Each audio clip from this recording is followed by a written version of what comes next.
remember how our roles reversed," said my former classmate, standing before me. Back in middle school, she was the picture of youth and health, but now, her former self was nowhere to be seen. She smiled weakly, her figure emaciated. Why? She was so kind to me. What happened to her that led to this state? I invited her to a cafe to find out what had happened to her since we graduated from middle school. What she shared was a past so heart-rending that even as a listener, I found myself on the verge of tears. My name is Jason. Just a regular male student. I wish I could say that, but it's not that simple. My family is just my mom. We're a single-parent household. My dad didn't die. He left us for another woman. I barely remember his face, so it must have been a long time ago. Before I knew it, life without a dad became the norm. Since he left, my mom has been raising me on her own. She never complained and loved me more than anything, working every day. I wanted to repay her effort, so no matter how tough it got, I tried not to be a burden. But the harsh reality is that effort isn't always enough. If only it was just my dad who disappeared. But he took all our savings and bank bucks with him.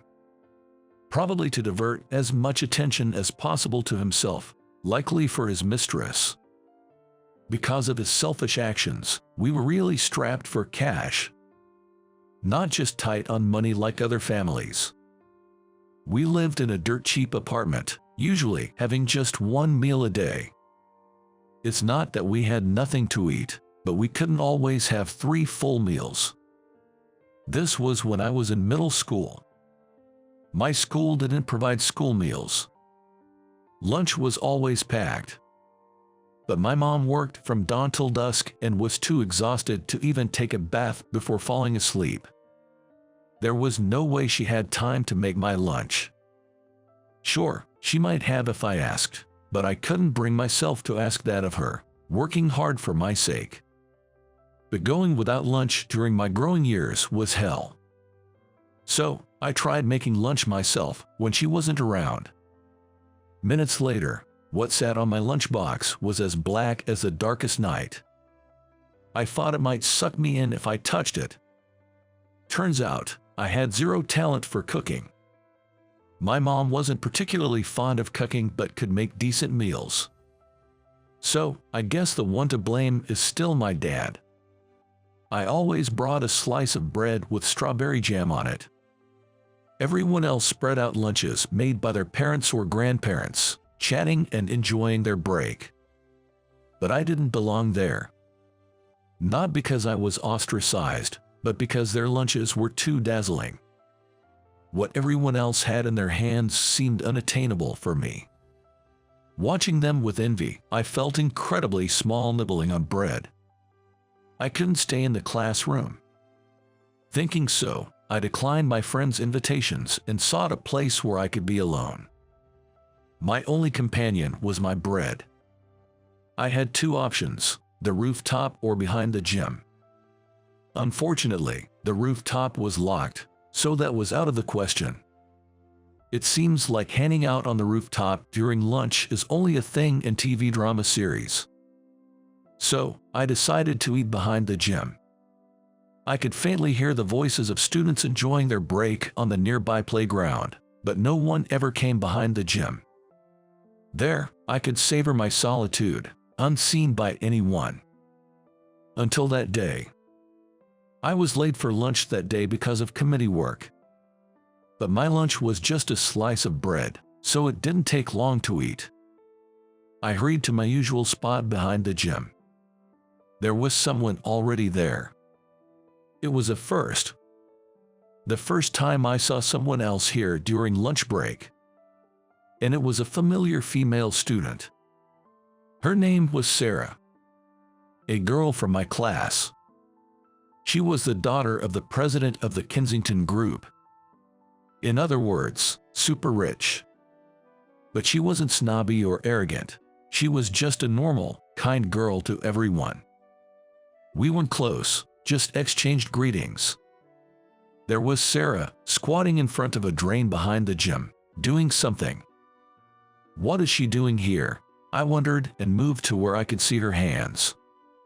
She was holding a lunchbox. She had it tilted open. It looked like it would fall, and just as I thought that, it happened. What a waste, I blurted out without thinking. Sarah flinched at my voice. She turned quickly and hid her lunch behind her. She must have been surprised, probably didn't realize I was watching from behind. As she stumbled over her words, I immediately approached her. I'm terribly sorry for startling you, but are you not going to eat that lunch? She was the daughter of a company president. So I spoke to her in the most dignified language I knew. I hoped, oh how I hoped. If you're not going to eat it, may I have it, please?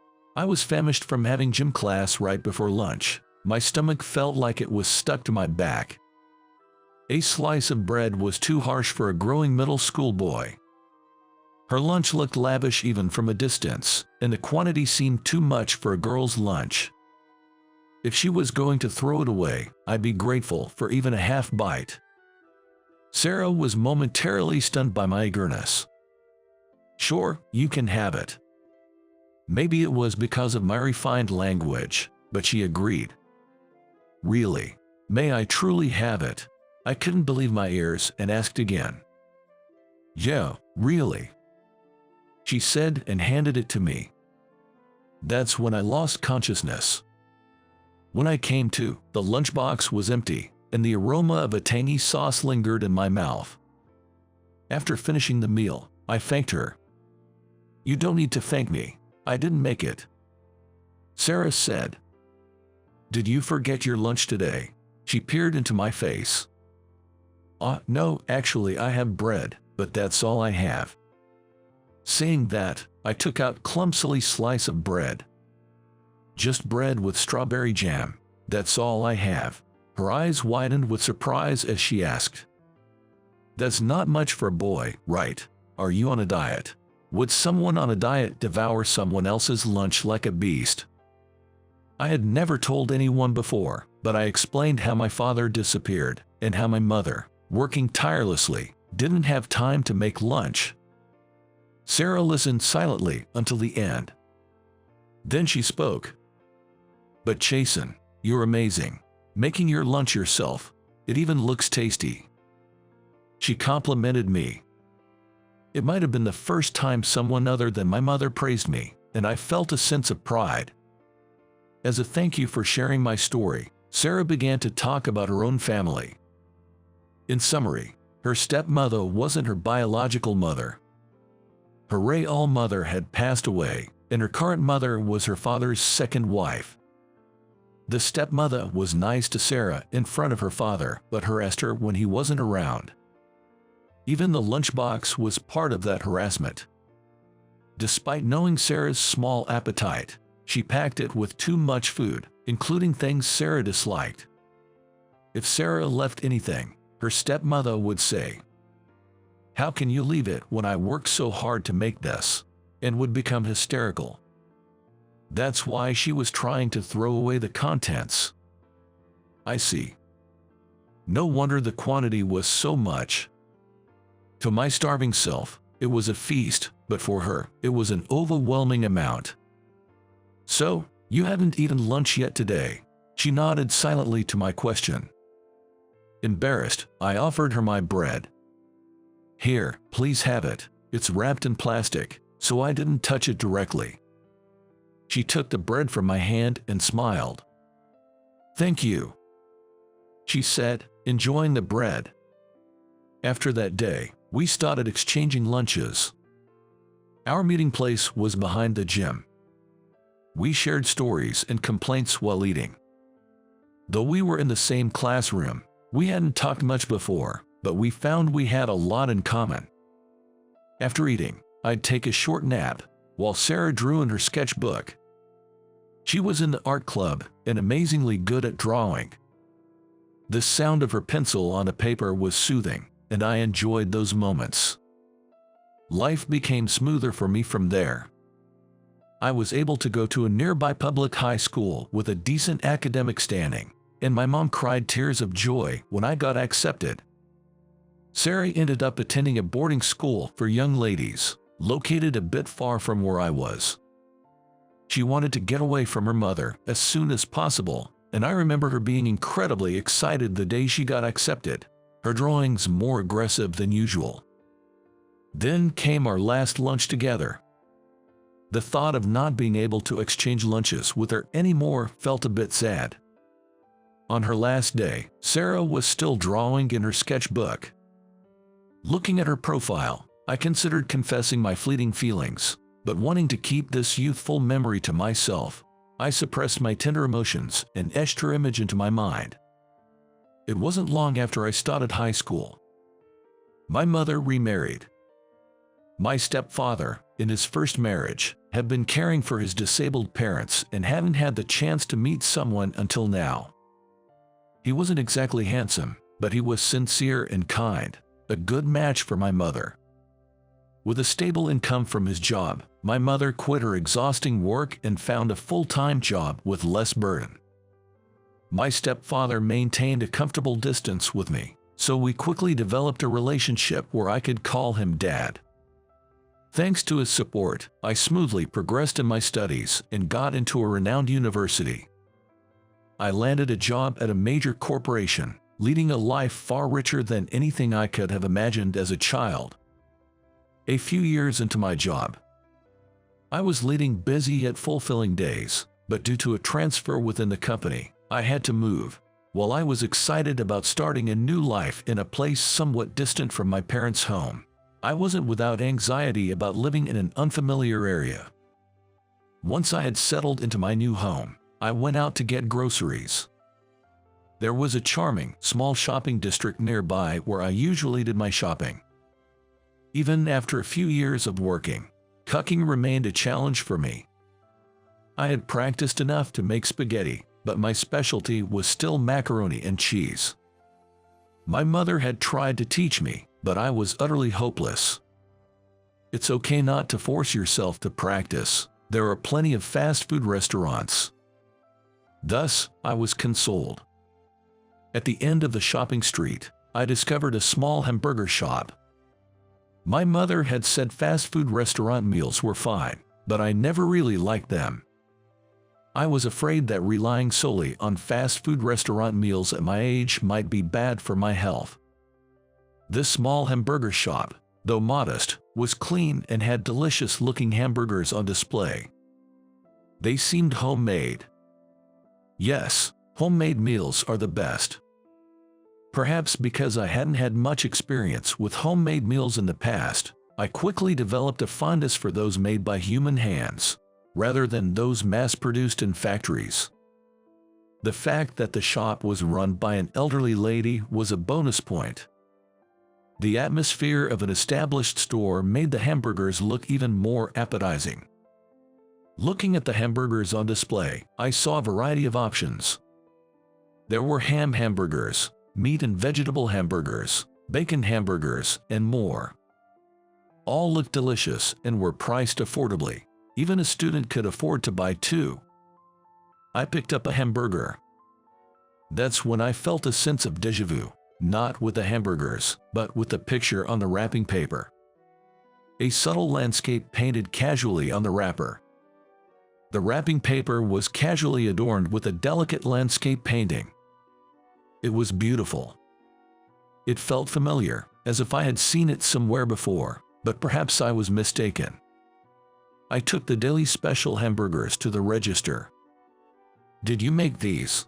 In response to my question, the elderly lady replied, No, I can't stand for long because of my bad legs, so I just minds the chop, but these are made by a beautiful lady, so they are really delicious." With a smile, she packed the hamburgers into a bag for me. Back home, the lunch tasted somehow nostalgic, like something I had eaten before. Since then, I became a regular at that small hamburger shop in the shopping district. Sometimes, there was someone other than the elderly lady at the counter, apparently her husband. I wondered why my wife dressed up lately.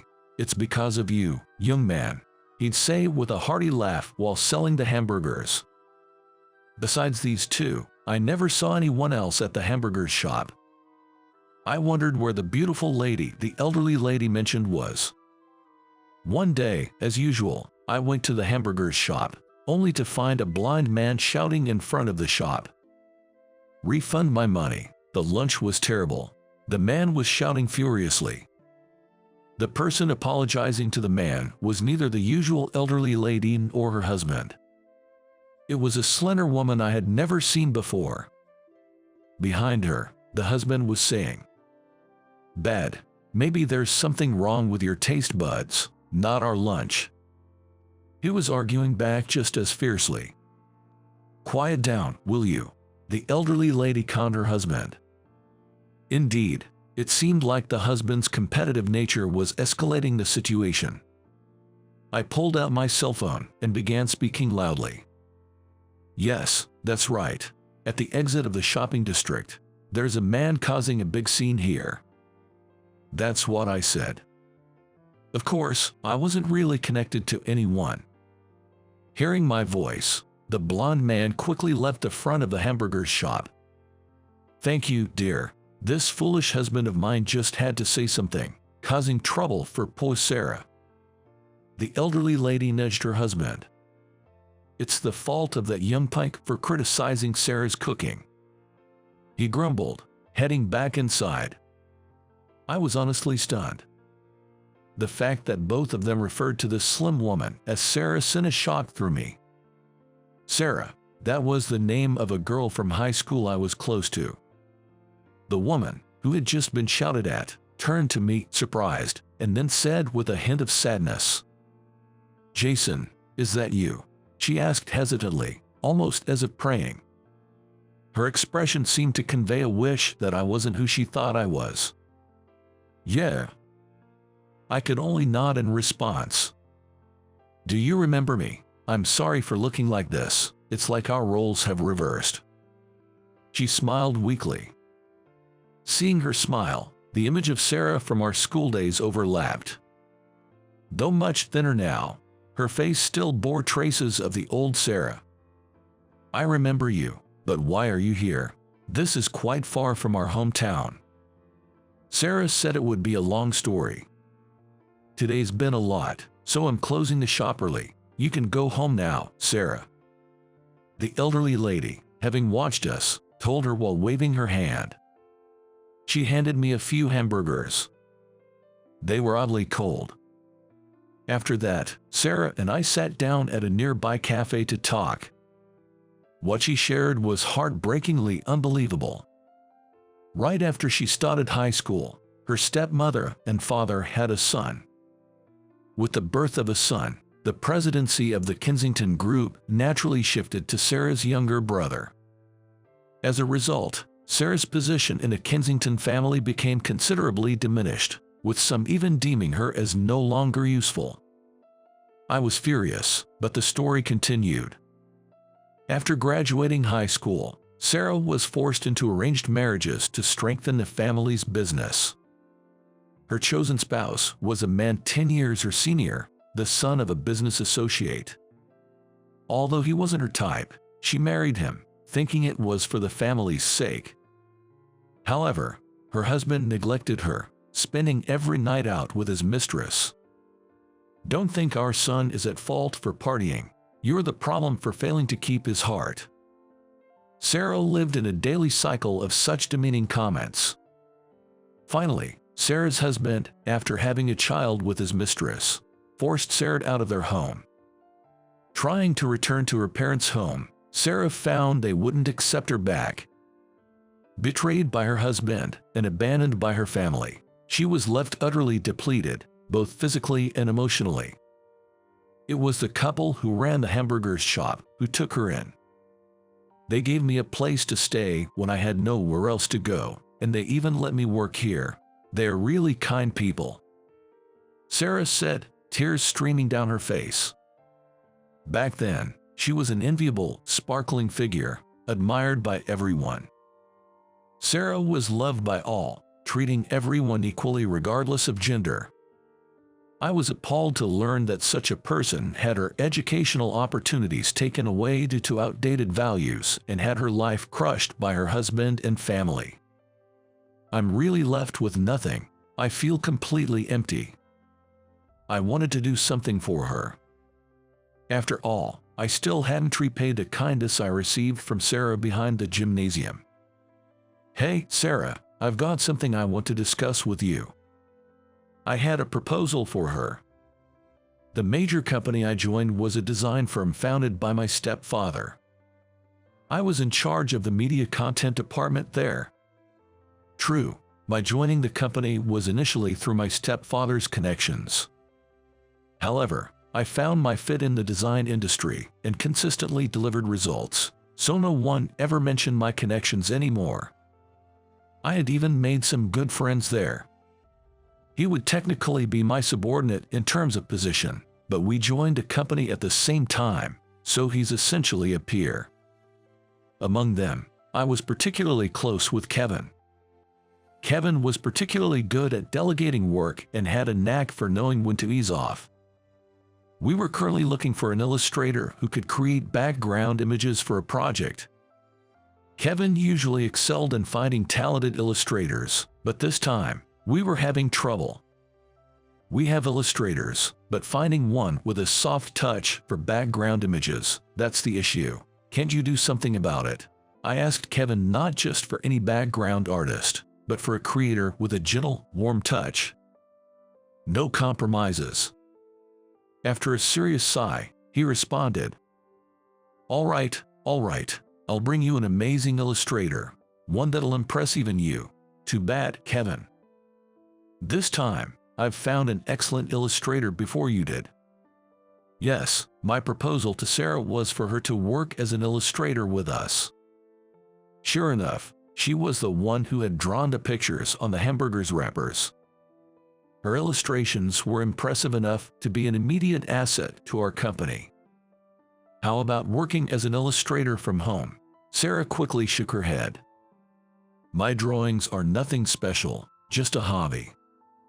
I took out several of the hamburgers wrappers I had saved.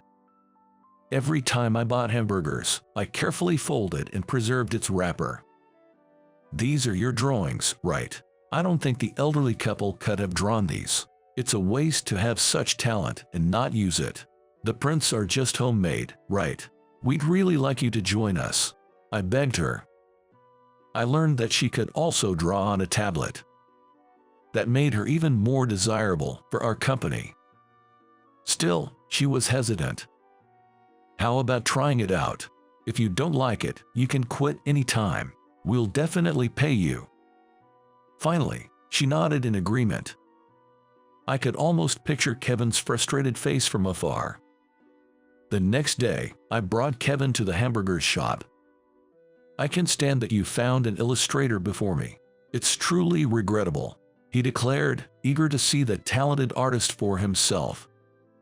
Standing in front of the hamburger shop, the elderly lady greeted us. Oh, you brought a friend today, she said, handing me several pieces of paper.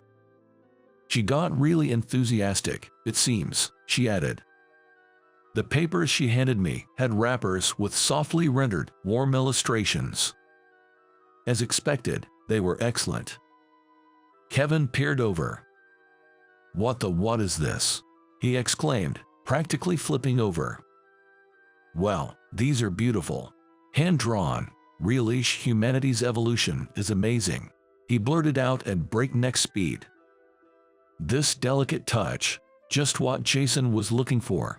And there he goes, tripping over his words. Leaving a flustered Kevin behind, I looked toward the back of the shop and saw Sarah peeking out, trying to hide. I begged her. I was eager to make a formal request right away. Sarah rushed out from the back, flustered. I'll take the job. Just please stop begging me like that, she said, playfully punching me. I was relieved that Sarah's involvement meant the project might succeed and that our connection wouldn't fade away. About a year into Sarah's contract, she quickly became a popular creator. How did you find her? "You must have used up all your luck for the rest of your life," Kevin would say enviously almost every day, but now I even found his jealousy comforting. I was proud of having discovered Sarah's talent as a creator. While continuing her part-time job at the hamburger shop, she was actively improving her skills and even planning her own exhibition. Apparently, Sarah's ex-husband started trying to get in touch with her, despite her smoothly sailing life. Ironically, it turned out the child he had with his mistress wasn't his.